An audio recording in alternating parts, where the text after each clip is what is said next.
everyone, welcome back to my channel, The Nature Patch. My name is Robyn and thank you so much for joining in on another video. Today I'm back with another collaboration video that I was asked to be a part of. It's a collaboration with a few other homesteaders, also YouTubers. The other people who are making videos on their channel include Josh from In the Yard Homestead, Kathy from Little Garden Big Dreams, Michael from O'Donnell's Aussie Homestead, John from Farming Life Australia, and Lynn and Wayne from Homestead Oz. And the collaboration is about whether size matters on your land. I'm taking this to mean whether size matters if you want to do homesteading or not. I'm sitting down this afternoon with a cup of Earl Grey tea. Absolutely love Earl Grey, would definitely recommend. And I would highly recommend you go and grab yourself a tea or coffee and join in on this video. So I'm a little bit late to this collaboration because I've literally just gotten back from a little bit of a holiday that I went on with my partner.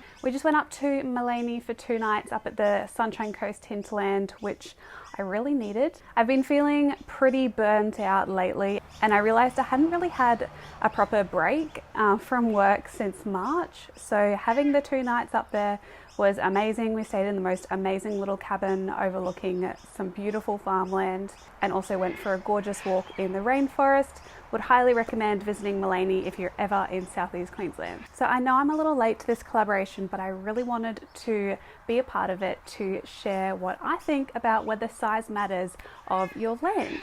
So I'm going to jump to the short answer to this question, and that is, does size matter for homesteading or not? Yes or no? I'm going to say no.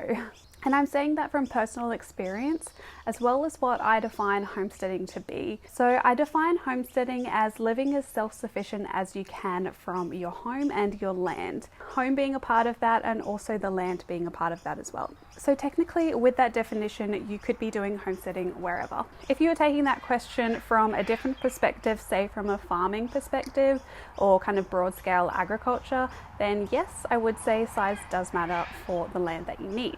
So I've grown up living all around Australia, living in probably too many houses than I would like to say, but I've had my fair share of living on large properties as well as smaller properties as well. And I think you can really adapt to both of those if you want to do homesteading. So we live on about 1/4 acre on this property here. We don't own the land, so it's a little bit limited to what we can do and grow on this land. We're also a predominantly plant-based household, so we don't really consume meat, and therefore we don't need the land to grow our own animals. One day I would love to have chickens, more so for their personality and their help in the garden, but land for animals isn't something that we desire right now. So is 1/4 acre enough for us? Definitely yes. Would I like more? Definitely yes. That being said, as I mentioned before, I've lived in smaller places, and that doesn't mean that you can't homestead in smaller places. Everyone has their own desires about what they want from their land, and I was going to share a few of mine now, but I'm also going to talk about what you can make the most of if you do have a smaller piece of land, from my own experience, and as well as a larger piece of land, such as this 1/4 acre, which to some might not seem large, but in a city setting in the Southeast Queensland region, it's pretty large for a lot of people. So I'm going to go through 4 of my favourite ways to use up smaller pieces of land, and this even includes apartments, which is where I predominantly did a lot of my growing and learning about gardening for the past 5 years or so. So one of my favourite ways to use smaller spaces is to grow only a few things.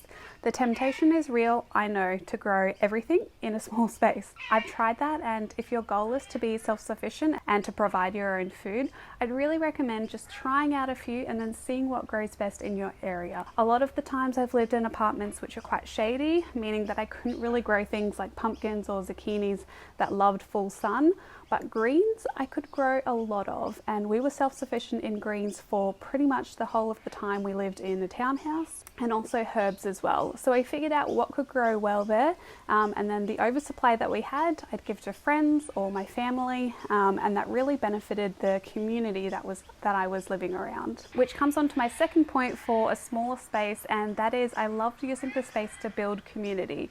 So because I didn't have a large piece of land, I went out and I sought different community gardens and like-minded people that did have a little bit more land. So I didn't have to put in a lot of the effort to grow a lot of those fruits and vegetables, but for the oversupply that I did have, I could then trade with other people and then start building up that community, which is a little bit harder in a bit more of a rural setting. In a city, it is so easy to do that, and you can definitely make the most. And I would definitely recommend making the most of all the friends that you can make in that environment. So third is learn how to compost in small spaces. I had to put in composting somewhere because I love composting. So I was very imaginative with the different types of composting that I could do in a small space.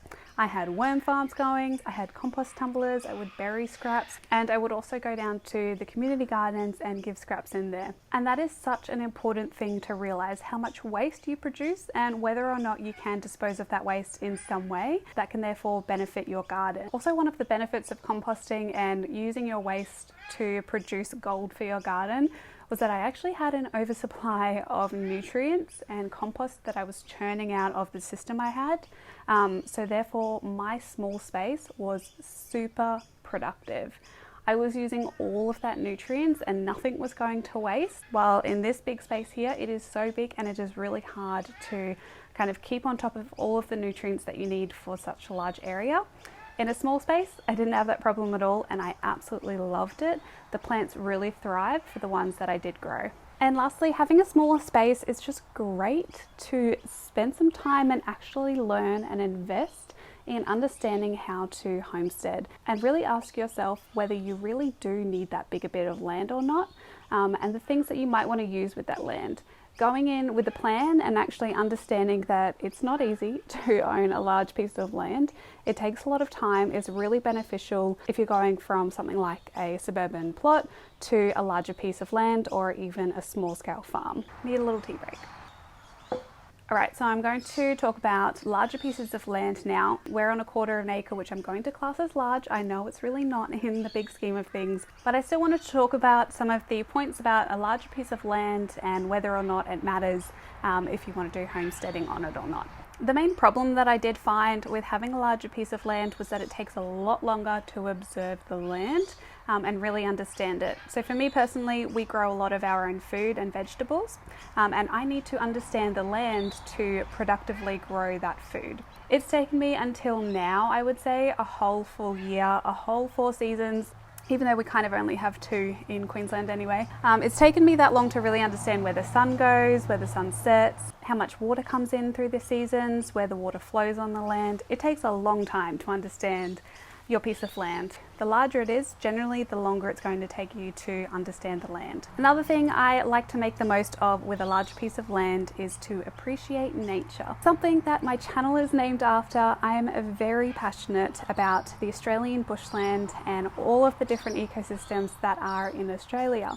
Of course, my channel is named after nature, and behind that was the thoughts about my passions about the beautiful Australian bushland and all of the different ecosystems on this country that I'm on. Having a large piece of land gives you that opportunity to really appreciate nature, whether that might be restoring different bushland or land around on your farmland if you're not using it or not, or just keeping the natural environment how it is. It not only benefits kind of the natural animals in this landscape, but it will also definitely have a positive effect on your mental health as well. There are so many studies out there that link mental health with natural environments, and I think there's nothing better than planting a lot of trees on your land if you don't need that land for other things, say animals. Now again, we really don't need that land for animals, so my hope is to one day buy a piece of land and restore as much of it as I can, because it's not in our interest to have animals on that landscape. Definitely might be an unpopular opinion to some, but it is something that I'm passionate about and would love to do one day. So thirdly, with a large piece of land, monoculture might not be the best option for the land that you're on. Again, this completely depends on your goals and desires for your homestead, but for a homestead that has a mixture of animals and a garden, having a monoculture might not be the best idea for your land unless you are going on the more kind of farming, agricultural side of things, which I don't really classify as homesteading. I think having a lot of diversity on your land could be really beneficial, particularly if you are trying to grow your own food. You're less likely to run into problems, particularly if you get one kind of bug come in and wipe out your whole crop. You've then got some other options to grow on your land. So it might be really tempting to just plant one type of seed in your massive landscape, but having a play a little bit with a bit of diversity rather than monoculture is something that I would personally like to do, and a lot of people are doing that right now. And lastly, with a large piece of land, it is the perfect opportunity for you to share your successes and your failures as well. I feel like not a lot of people talk about how hard it is to own land and manage land. It is really hard, particularly if you've set yourself certain goals, whether that's to have animals or to make a lot of money from your land. It's definitely hard, and it requires at least one person to be kind of full-time on the land. Not so much for this size, but particularly when you're getting up to acres and acres of land and you are managing lots of animals and a large garden and starting to produce foods that you can start to sell, it takes a long time and it's really hard. But that being said, a lot of people are successful, and that's what I love about this collaboration and a lot of other channels on YouTube, is that we can share our knowledge and share our thoughts about whether we enjoy living on a large piece of land or what we do in a smaller space as well. I think there is nothing wrong with either, and to wrap this whole rambly long video up, the simple answer is no, that the size of your land does not matter if you want to do homesteading or not. There are so many opportunities for smaller spaces as well as large, and I think there are definitely pros and cons for each of those types of land areas. So I really hope you enjoyed this video and it gave you a little bit to think about whether you're in a small or large space. Let me know if you agree or disagree with any of the points that I've discussed in this video. I'd really like to open up the comment section for a little bit of a chat down below and really understand, are you on a small piece of land or a large piece, and how do you make the most of it? Thank you so much for watching this video. Make sure you go check out all of the other channels that are in this collaboration. I'll leave all their information down below, and make sure you hit that subscribe button if you're new here, and like this video if you'd like to see some more content. And until my next video, happy gardening guys. Bye.